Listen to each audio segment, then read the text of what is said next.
एक बार कालू अपनी सुंदर पड़ोसन के साथ पार्क में गया। वे एकांत में बैठे। वो बोली, क्या करें? कालू ने कहा, एक चुटकुला सुनो। एक सन्यासी मंदिर में सो रहा था। रात को एक सुंदरी आकर उसके पास लेट गई। सुबह को सन्यासी बहुत पछताया। जाकर अपने गुरु से पूछा, बताइए गुरुजी, प्रायश्चित कैसे होगा?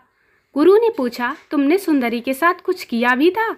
सन्यासी ने कहा, नहीं। गुरु बोले, 10 दिन तक सुबह उठकर घास चरो। सन्यासी ने पूछा, ऐसा क्यों? गुरु ने कहा, इसलिए कि तुम गधे हो। कालू की पड़ोसन खूब हंसी। बहुत देर बाद वे दोनों उठकर जाने लगे। जाते जाते पड़ोसन ने कालू को 100 रुपये दिए। कालू ने पूछा, चुटकुला पसंद आया, इसलिए रुपए दे रही हो? वो बोली, नहीं, घास खरीदने के लिए।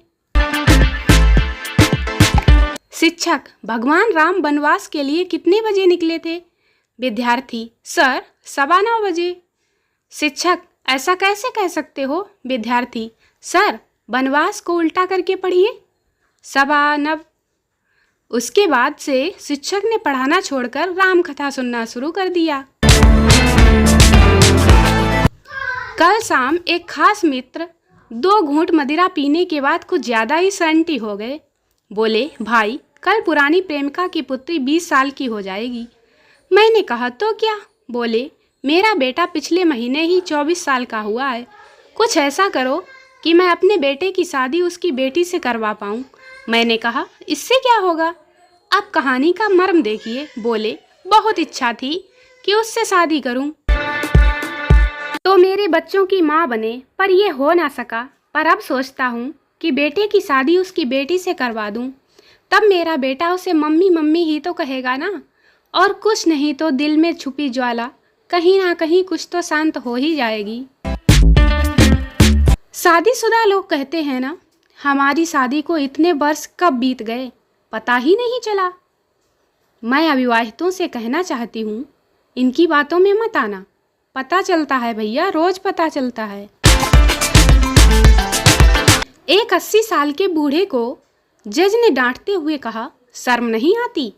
इस उम्र में लड़की छेड़ते हो? कोई 20 साल के जवान तो हो नहीं जो माफ़ कर दिया जाए तुम्हें। बूढ़े ने बड़ी कातर दृष्टि से जज को देखा और बोला कि हुजूर, जब लड़की छेड़ी थी ना, तब 20 साल का ही था। वो तो तारीख पे तारीख लगते लगते इतनी उम्र हो गई।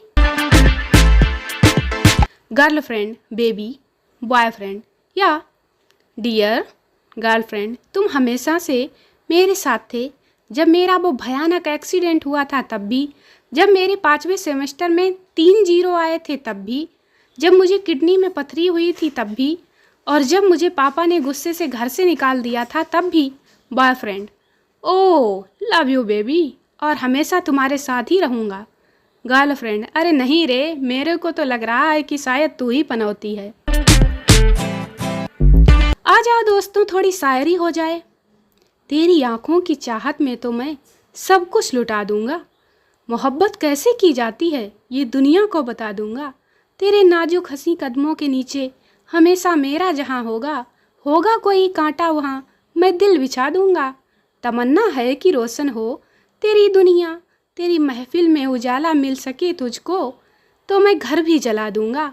बहार और क्या चीज़ है, फूल कलियां किसको कहते हैं, लहू मेरा सलामत रहे मैं तेरा जीवन सजा दूंगा। ट्रेन में एक औरत अपने बच्चे को डांट रही थी। औरत, शांति से बैठ जा नहीं तो नीचे फेंक दूंगी। बच्चा फिर भी शैतानी करता रहा। औरत, मान जा नहीं तो यहीं छोड़ जाऊंगी। बच्चा फिर भी शैतानी करता रहा। औरत पास वाले आदमी से बोली, भैया जरा इसे डरा दो, ये बहुत शैतानी कर रहा है। आदमी बोला, ओए कमीने, माँ की आँख खजूर के बीज, हरामी की औलाद, आराम से बैठ जा नहीं तो तेरी ऐसी तैसी कर दूंगा। औरत बोली, रहने दो भैया, शैतानी ही करने दो। बुढ़ापे का प्यार। एक बार एक बुजुर्ग औरत और एक बुजुर्ग आदमी में काफ़ी लंबे समय से बड़ी गहरी दोस्ती होती है। एक दिन अचानक आदमी के दिमाग में कुछ आता है और वह उस महिला के सामने शादी का प्रस्ताव रख देता है, जिसके लिए वह महिला फौरन हाँ कर देती है। इस घटना के अगले दिन जब वह आदमी सुबह सो के उठता है तो उसे ठीक से याद नहीं रहता कि उस महिला ने उसके प्रस्ताव का क्या जवाब दिया था। काफ़ी देर तक कोशिश करने के बाद भी जब याद नहीं आता है तो वह महिला को फ़ोन लगाता है। बुजुर्ग आदमी, कल मेरे शादी के प्रस्ताव पर तुमने क्या जवाब दिया था? हाँ या ना? महिला बोली, भगवान का लाख लाख शुक्र है कि तुमने फ़ोन कर लिया। जवाब तो मैंने हाँ ही दिया था, पर मैं ये भूल गई थी कि किसको दिया था। दूरदर्शिता क्या होती है, आइए जानते हैं। कल रात की पार्टी में एक स्मार्ट भाई साहब ने पहले दाल चावल खाए, फिर बादाम का हलवा, फिर दाल चावल खाए। मैंने पूछा, भाई ऐसा क्यों? भाई साहब बोले, मौसम खराब चल रहा है, अगर उल्टी हुई तो दाल चावल बाहर आएंगे, और अगर दस्त लगे तो भी दाल चावल बाहर आएंगे। बादाम का हलवा बीच में एकदम सेफ रहेगा। एक दिन चित्रगुप्त ने ब्रह्मा जी से प्रार्थना की, प्रभु मैं करवा चौथ के व्रत से 7 जन्म तक एक ही पति मिलने वाली योजना को आप बंद कर दीजिए। ब्रह्मा जी बोले, क्यों? चित्रगुप्त, प्रभु मैनेज करना कठिन होता जा रहा है। औरत 7 जन्म वही पति मांगती है, लेकिन पुरुष हर बार दूसरी औरत मांगता है। बहुत ही दिक्कत हो रही है समझाने में। ब्रह्मा जी बोले, लेकिन यह स्कीम आदिकाल से चली आ रही है, इसे बंद नहीं किया जा सकता ना? तभी नारद मुनि आ गए। उन्होंने सुझाव दिया कि पृथ्वी पर श्री नरेंद्र मोदी नाम से एक महान विचारक रहते हैं, उनसे जाकर सलाह ली जाए। चित्रगुप्त श्री नरेंद्र मोदी के पास गए। नरेंद्र मोदी ने एक पल में समस्या का समाधान कर दिया। वो बोले कि जो भी औरत 7 जन्म वही पति की डिमांड करे उसे दे दो, लेकिन शर्त ये लगा दो कि यदि पति वही चाहिए तो सास भी वही मिलेगी। डिमांड बंद, यकीन मानिए डिमांड बिल्कुल बंद हो जाएगी। दोस्तों, कोई बदल जाए तो दुखी मत होना, क्योंकि बदलना प्रकृति का नियम है। जब जिंदगी में कुछ भी समझ ना आए तो सब कुछ परमात्मा पर छोड़ दो। परमात्मा से कभी कुछ मत मांगो, क्योंकि वह जानता है आपको क्या देना है। बुरे समय में यह सोचो कि कौन साथ देगा, बल्कि यह सोचो कि अब कौन साथ छोड़ कर जाएगा। अगर परमात्मा खुश हो तो वह सरताज बना देता है, और अगर रूठ जाए तो दर-दर का मोहताज बना देता है। पक्षी एक एक अन्न के दाने के खाने के खातिर 100-100 बार तक सर झुकाता है, और एक इंसान है जो 100 बार खाकर भी एक बार परमात्मा का शुक्रिया अदा नहीं करता।